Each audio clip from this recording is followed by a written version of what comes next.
Good evening, and welcome to the Night Owl, and a very Merry Christmas to you. We have a special episode tonight to get you into the mood as you settle down after all the chaos of unwrapping a bunch of gifts.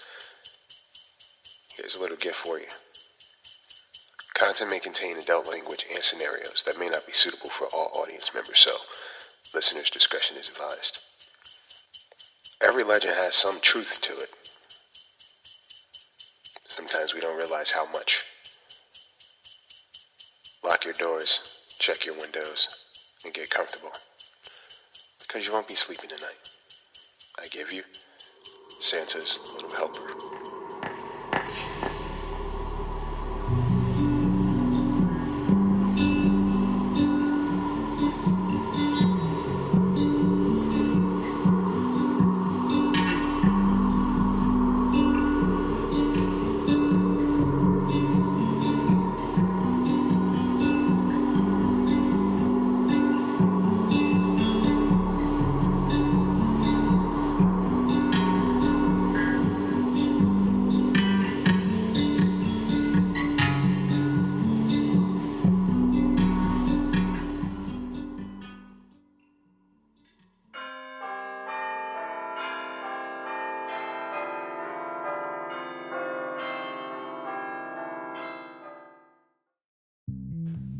My kids are at that age.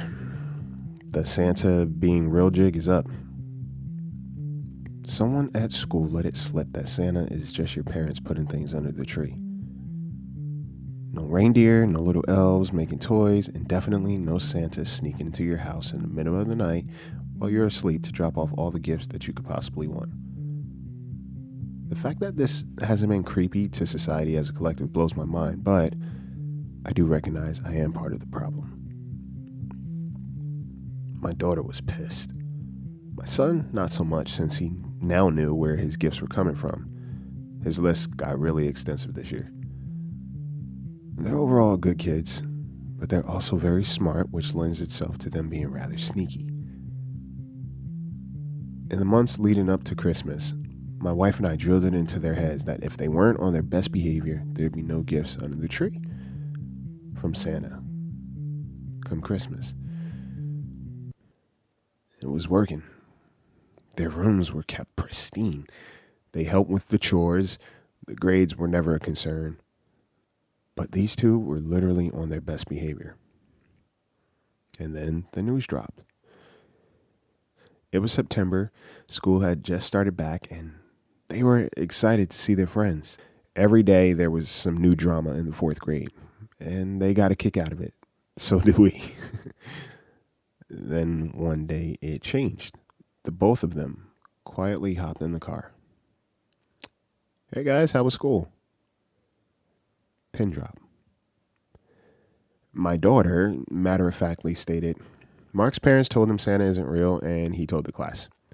Apparently, a couple of other parents told their kids too. So all this good behavior was a trap, my son said. I even helped old lady Mary find her dead goldfish she keeps losing. I don't even think she ever had a goldfish. I just helped because of Santa. I was doing my best not to laugh. I knew it'd be war, so I just sat there quietly. These two were witty and worked as a team, so I had to play this smart.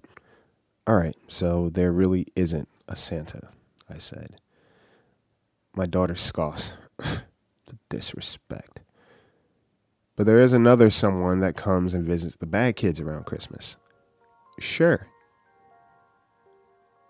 I had to make this as realistic as possible. Ask Uncle Marty. He wasn't on his best behavior and he got a visit from Santa's brother. I need names, my daughter insisted. Melvin. Saint Melvin? Really? But he wasn't a saint. See, Santa was the good one. There is no Santa. Oh, right. Well, Melvin. There's definitely Mr. Melvin. What's he look like, Dad? I honestly love my son's innocence. Well, he wears a red suit like Santa. He's really tall, but he has long, dark hair and a black beard. And his eyes, they're pitch black. Have you seen him? No, but Uncle Marty did one night when we were younger. I was the good kid, so I had nothing to worry about. But your uncle decided to stay up one year on Christmas Eve. I don't think he's ever been the same from that night. I decided to leave them on a cliffhanger for the rest of the car ride. I watched their little minds search and create their own ideas about Mr. Melvin. This bought me time to create this story.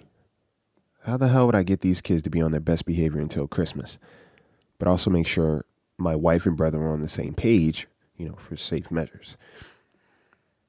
We got home that night, and I made sure to fill my wife in on the car ride and what transpired. She was down for the cause. These two were our karma for being wise asses to our parents for sure. So we needed to work as a team. They asked her if she heard of him, and she agreed. Then they called Uncle Marty, and fortunately, I got to him before the call. But he did not disappoint. Yeah, your grandparents kept telling me I should behave or there would be no Santa, but Melvin. I didn't believe them. And Christmas Eve, I heard noises downstairs, and I snuck out my room, tiptoed at the top of the stairs. And I saw this big, huge thing standing by the fireplace, looking up at the stairs. And he goes to me, "You've been bad, Marty. Time to come with me." I screamed for my parents, and he let out this dark laugh and just disappeared.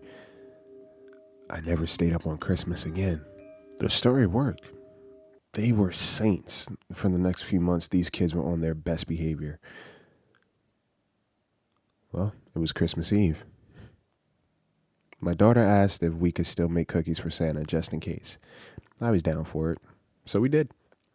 The kids fell asleep, and we all went upstairs to bed. My wife and we got out the presents and put them under the tree, and then finally went to bed.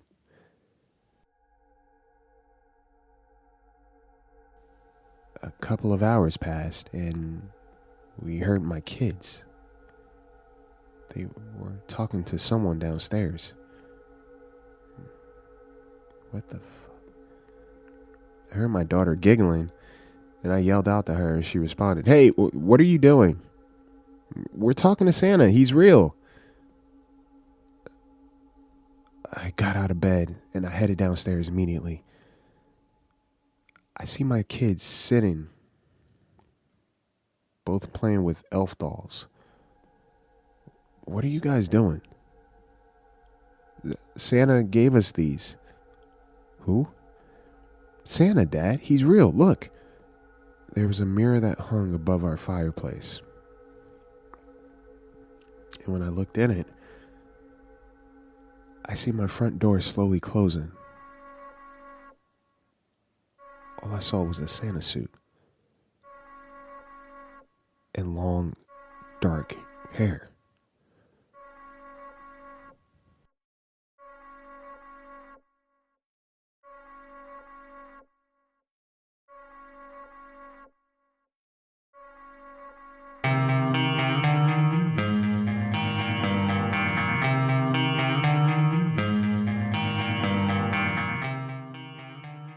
So there you have it. Tune in next year for another story to keep you up at night. And if you like what you're listening to, head on over to iTunes, leave a comment, leave a review. It's much appreciated, and it goes a long way. And if you have a story of your own moving into the new year, email thebirdbrainpodcast@gmail.com with the subject headline Night Owl. You can have your story narrated and featured on our weekly episodes. Listen to us anywhere you listen to podcasts. Follow us on Twitter and Instagram to stay up to date. And if you're familiar with Discord, come hang out at the Podcast Junkie Discord community. It's a great place to get familiar with other podcasts and just chat. Merry Christmas. Sleep tight, guys.